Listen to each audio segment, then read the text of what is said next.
Toothless can find you in total darkness.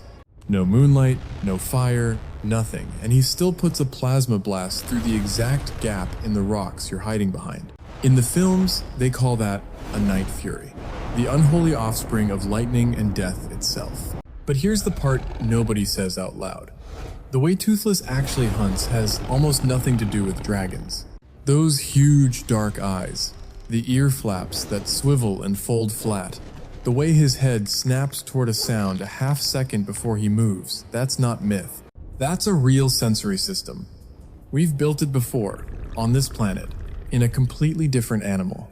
So strap in, because I'm going to do something the movies never bothered to. I'm going to find Toothless a real branch on the tree of life. And it is not where you think. Toothless isn't a dragon. Toothless is something much older and much stranger, wearing a dragon's body. Pull apart his anatomy piece by piece, and you don't get a reptile that learned to fly.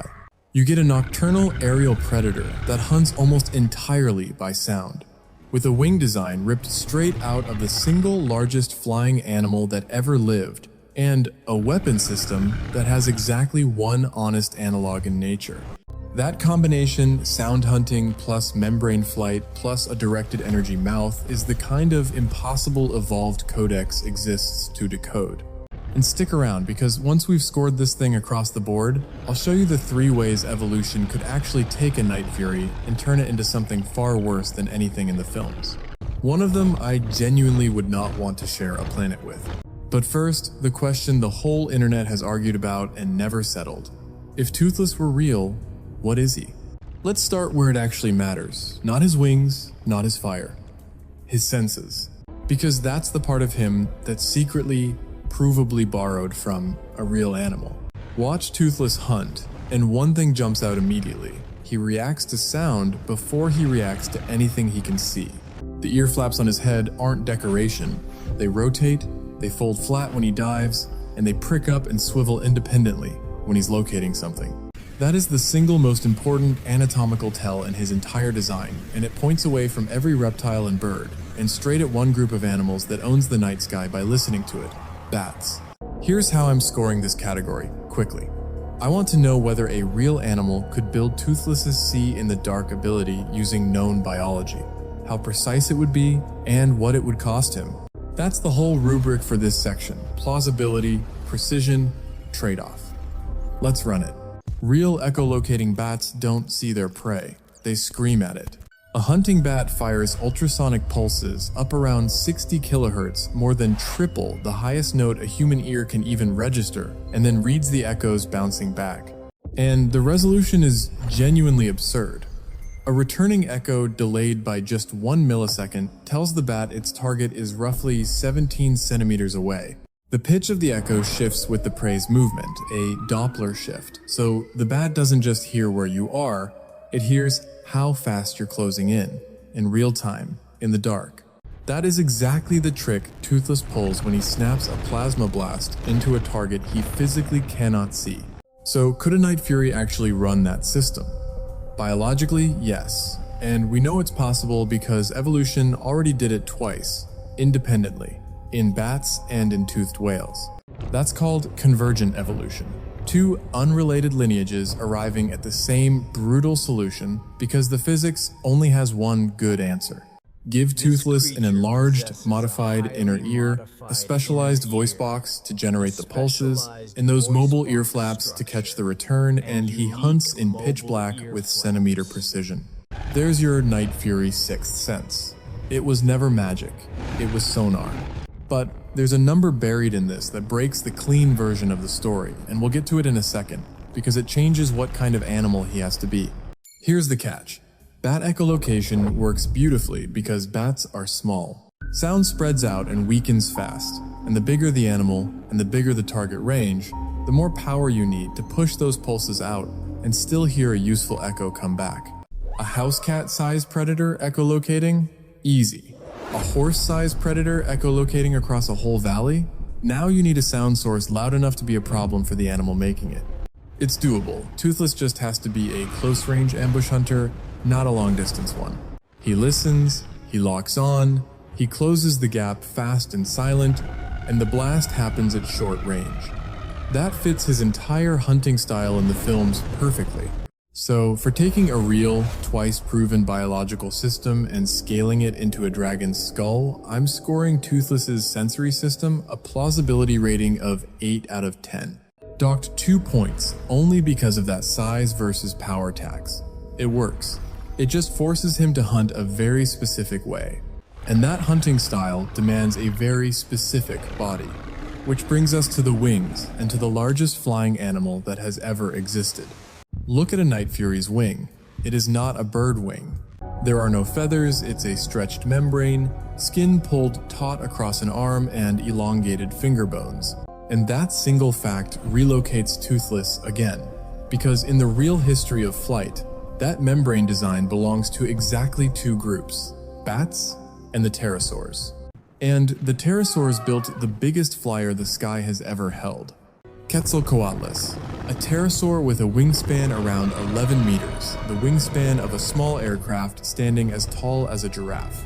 For decades, people insisted something that large simply could not get off the ground. They were wrong. The current biomechanical consensus is that Quetzalcoatlus launched with a quadrupedal vault, all 4 limbs firing at once, slamming it into the air without any running start, powered by enormous flight muscles anchored to a broad crest on the upper arm bone. Push off, snap the wings, gone. Now picture exactly how Toothless takes off. Coiled, low to the ground, then an explosive leap straight up into a wing beat. That is a quadrupedal vault. The movies animated a real pterosaur launch, and didn't even tell you. Quick scoring for this category. Can his body actually generate flight? Can it launch the way it's shown? And does the build match a hunter that ambushes by sound? Membrane wings give Toothless something feathers never could: near silent flight, because there's no rustle of separated flight feathers, just a smooth skin surface, moving air. For an animal that sneaks up on prey, it located acoustically, silence isn't a bonus. It's the whole strategy. The membrane and the sonar are the same hunting plan, expressed in 2 body parts. There's a ceiling though, and it's worth being honest about. Powered flapping flight in the real world tops out somewhere around 250 kilograms. That's roughly the upper limit modeling supports even for Quetzalcoatlus. Toothless, going by his on-screen size, is plausibly in that range, or flirting with the top of it. So a real Night Fury sits right at the absolute structural edge of what muscle and hollow bone can throw into the air. He's not impossible, he's maxed out. Every gram matters. Which, conveniently, is also why a real one would have hollow, air-filled bones like a pterosaur, and why his tail matters more than the films ever explain. That tail isn't a rudder for show. At that size and speed, losing control authority back there genuinely grounds the animal. The story got that right too. For a membrane-winged body that launches by vaulting and flies near silent to support a sound-based ambush, I'm scoring Toothless's flight system a plausibility rating of 7 out of 10. The build is coherent and borrowed straight from real flyers. The single deduction is that he's parked at the very ceiling of powered flight with almost no margin. A real Night Fury would be the most over-engineered flyer on Earth. That still leaves the one thing everyone's actually waiting for: the blast. And this is where a real Night Fury gets genuinely dangerous and genuinely difficult. The plasma blast is the hardest part of Toothless to defend, and I'm not going to pretend otherwise honesty over hype on this channel. A focused bolt of blue-white energy is not something any living animal does. But no animal breathes fire is the lazy answer. And we can do better, because chemistry gives us a real foothold here. Start with what's actually on the table. The Bombardier beetle mixes 2 chemicals in a reinforced internal chamber and fires a boiling, caustic spray out of its body at near 100 degrees Celsius, with an audible pop aimed with surprising accuracy. That's a living, breathing chemical weapon with an internal reaction chamber and a directional nozzle, the exact architecture you'd need.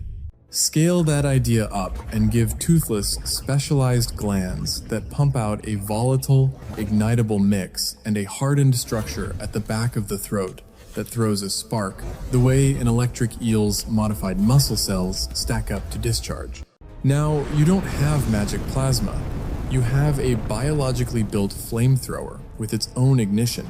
A blue flame, not a red one. Because the hotter and more complete the burn, the bluer it reads, which is exactly the color a Night Fury fires. Here's the scoring frame. Not is it literal plasma, but could a real organism produce a directed, ignited, ranged blast using parts that already exist somewhere in nature? On that question, the answer is a guarded yes. The catch, and it's a real one, is heat management. An animal generating and igniting fuel inside its own skull is one bad day away from cooking itself. A real Night Fury would need serious internal insulation and a fireproof lining, and there's a hard limit on how many shots it could fire before it had to recharge the chemistry. Which, again, matches the film's Toothless has a limited number of shots, not an infinite stream. So for a ranged, ignited, directional weapon assembled entirely from real biological components, with a genuine and unavoidable self-cooking problem, I'm scoring the Plasma Blast a plausibility rating of 5 out of 10. It's the weakest link, and it should be. But it is nowhere near the flat impossibility people assume. It's a flamethrower with a heat problem, not a miracle. Add it up, and a real Night Fury stops being a dragon entirely. What you've actually got is a nocturnal, sound-hunting, membrane-winged ambush predator with a chemical weapon, a creature stitched from a bat's ears, a pterosaur's wings, and a beetle's chemistry, converging on the same shape from 3 different corners of biology. He doesn't belong on a branch labeled dragon. He belongs on a brand new branch, all his own, sitting closest to the great membrane flyers, something far older than any reptile we'd casually call a dragon. That's his real place in the tree of life. But a real animal doesn't stop where the movie stops. Evolution keeps pushing. So here's the payoff I promised you. 3 directions a Night Fury could actually evolve, and where it goes from here. Branch 1, the cooperative pack. The films already hint Night Furies are intensely social. Push that. A lineage that evolves toward true coordinated hunting, multiple Furies echolocating on slightly different frequencies so they don't jam each other's sonar, herding prey in total darkness like a wolf pack that hunts by sound. Individually dangerous. As a synchronized night pack, the apex of any ecosystem they enter. Nothing else even knows they're there until the air lights up blue. Branch 2, the deep range specialist. Remember the size versus power tax on the sonar? One branch solves it the hard way, evolving a genuinely enormous sound production organ and a resonating skull to push echolocation out to long range, trading the close ambush for a Fury that detects prey across an entire valley before it's even airborne. Quieter wings, bigger ears, a head rebuilt around the acoustics.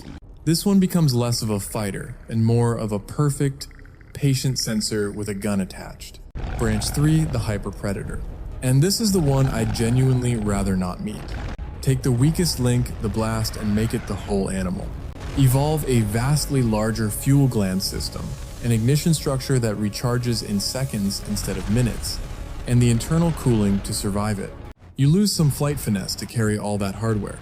What you gain is a Night Fury that fires in rapid bursts, sustained, hot enough to turn an ambush into a bombardment. It stops being a hunter that uses fire and becomes a hunter that is fire. That's the version that doesn't share a sky. So where does that leave a real Night Fury overall? Sensory system, an 8, twice proven, only taxed by scale. Flight, a 7 coherent and real, just maxed to the structural ceiling. The blast, a 5, the honest weak point. A flamethrower fighting its own heat. That's a creature that is far more biologically plausible than it has any right to be, held back by exactly one component. Toothless isn't a dragon. He's a convergent masterpiece, a sound-hunting membrane flyer that nature genuinely could have built, sitting on its own lonely branch right next to the largest things that ever flew. If this rewired how you see Toothless, hit subscribe, one creature decoded every week. Until next time, stay curious, and I'll see you all in the next video.